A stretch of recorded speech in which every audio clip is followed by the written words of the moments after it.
Ngayon, tatalin naman natin yung binablog ni Kuya Vlogger. Yung daw black coffee, kasamahan ng ice cream.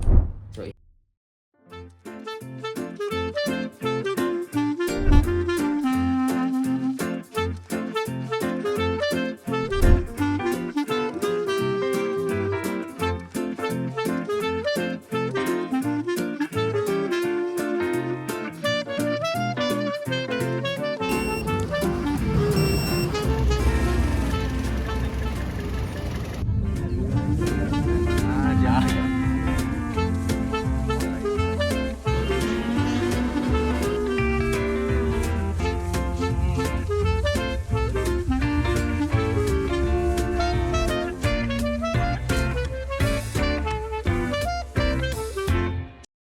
dahil kulang ang pambayad natin sa travel tax.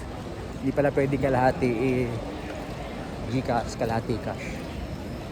Gcash kung Gcash, cash kung cash.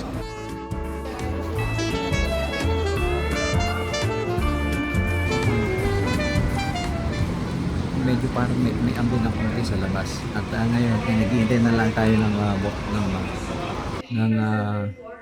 boarding dun sa gate.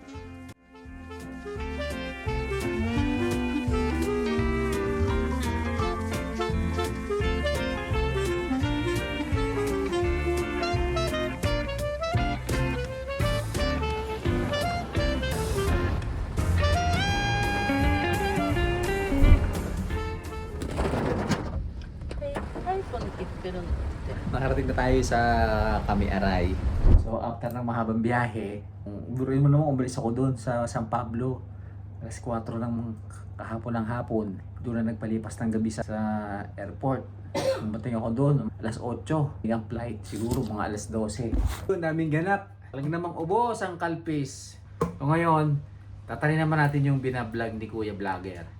Yung daw black coffee, kasamahan ng ice cream. So ihahalo itong ganun.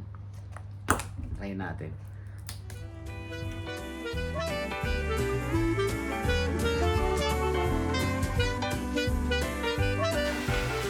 Para siyang cafe latte. Ano to? 376 yen. 142 pesos. Mahal pa din.